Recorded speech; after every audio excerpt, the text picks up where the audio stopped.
It is one of the single most beautiful images that's ever been made. Titian's Bacchus and Ariadne.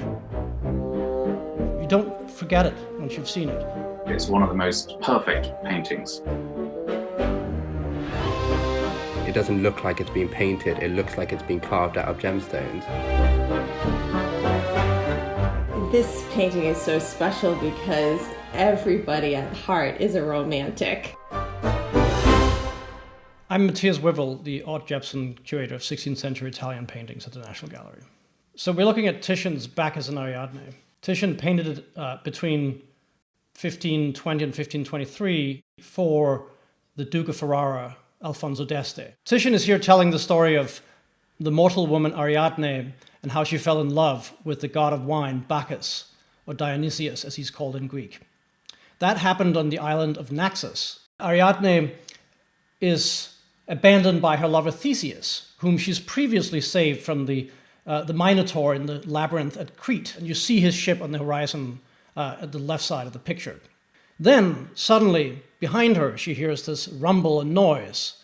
And she turns around and she sees Bacchus arriving at the head of a train, having returned from a triumphant visit to India. And he's accompanied by all these revelers. And what Titian then gets at is the moment where they see each other and fall in love. I'm Gail Trimble, and I'm a university academic specialising in Latin literature. Titian is, I think, looking at two poetic sources in Roman literature for this moment.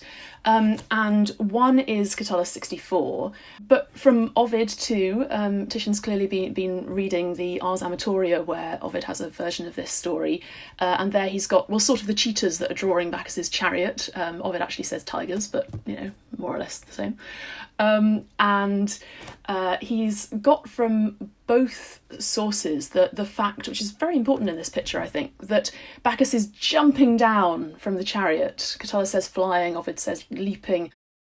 Hi, I'm Jacob and I'm a young producer of the National Gallery. It's like a scene from a movie, really. It's, you know, it's completely just frozen there. It's like pressing pause in this moment. There's something before and there's going to be something after. And I think there's something quite universal there in terms of love, because I think with all of us, when you, we all hope, but when you go into a situation like this, when you meet somebody else, you take your past with you. I'm Teresa DiDonato. I'm an associate professor of psychology at Loyola University, Maryland, and my expertise is in romantic relationships. What Titian did so beautifully here, I think, is he shows this pull or this a magnetic force that Ariadne is having on him. His mouth is open almost in awe, and his eyes are so wide, and he is just staring at her. Love at first sight is something that usually happens more often for men. He's leaping towards her with this emotion and this energy. It makes me think a little bit about how we make grand gestures. Look, I'm leaping from a chariot so that I can be closer and see you. I'm Chisato Minamamura. This is my sign name, Chisato. I'm a deaf performance artist and a BSL art guide. I'm delighted to be involved in the discussion of the painting Bacchus,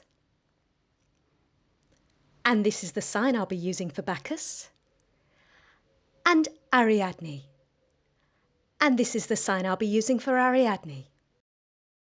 Now I'd like to explore the movement of the painting. We see the central character of Bacchus mid-leap. Now, should Bacchus be immortal, surely this perilous leap would lead to injury. But perhaps Titian is leading us to believe that his divine properties will allow him to land safely in the arms of his newfound love.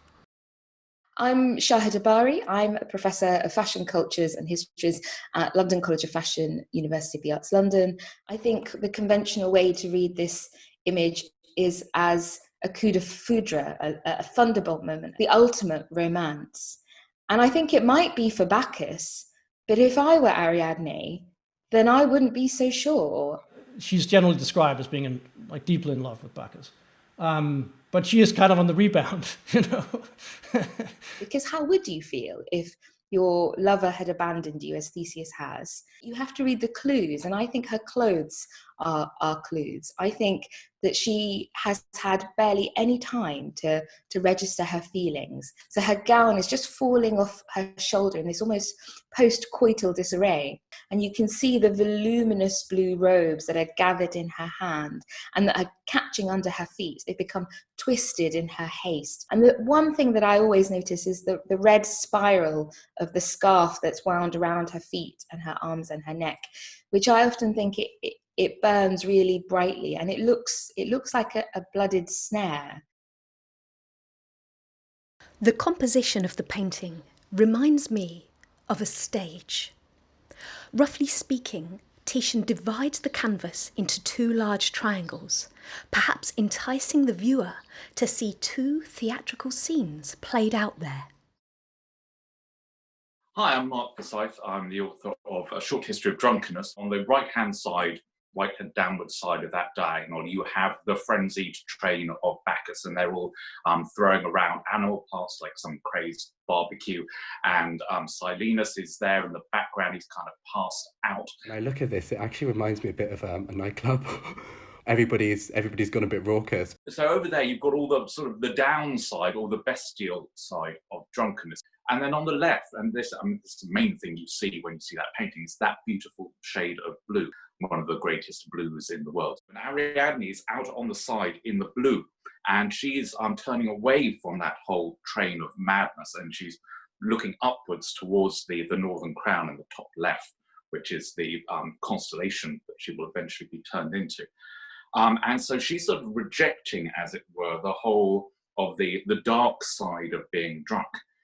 The blue is very striking in this painting, and that's because Titian has used a lot of ultramarine lapis lazuli, which is a very fine blue pigment, one of the most expensive pigments at the time. It's just, there's so much detail. If you look at the realism of the animals, the cheetah is clearly, I mean, a leopard is really what is associated with Bacchus, and these are not leopards, they're cheetahs. So that's probably because Alfonso d'Este, the patron, he had a menagerie, a little zoo in Ferrara. He was kind of an eccentric nobleman.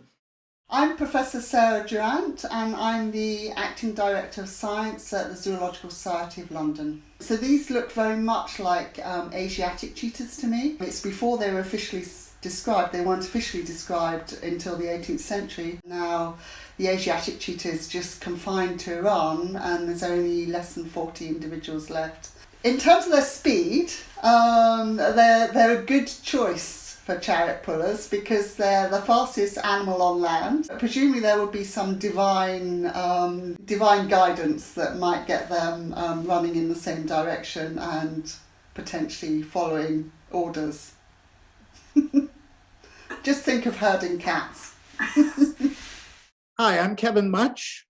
I am a Canadian visual artist and graphic novelist and digital compositor. And I designed the cover of the second Crash Test Dummies album, God Shuffled His Feet, and superimposed the band into a famous Titian painting, Bacchus and Ariadne, from the National Gallery in London. So I started thinking, well, what would be an image from art history that would be suitable for Crash Test Dummies? I found the original page from a book called High and Late Renaissance in Venice, page 600, which I'm embarrassed to tell you, I cut it out of the book. I butchered this book. So this is the actual image that I came across in the book. What I liked was the fact that Bacchus is wearing a red cape, just as in the famous Crash Test Dummies song, their first big hit single, Superman song. So these are the original photographs that were scanned in to make that cover. Personally, I've always described Titian as a little bit pornographic. There's this tremendous sexiness and fun to it. And for a pop record, which in effect this became, I think they sold 6 million of these. You know, it's appealing to have something like that where you can you can have your cake and eat it too, because you're having this kind of like popular culture and buying the, you know, this record that you've heard on the radio, and it's great fun.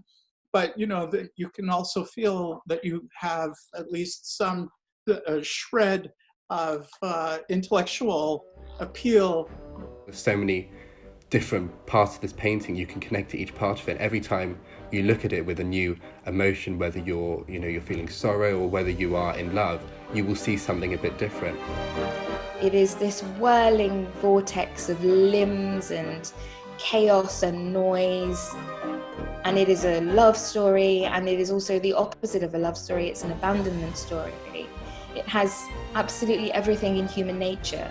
That's Titian's great gift, is to allow you all of those possibilities compressed in this tiny moment, in this one image.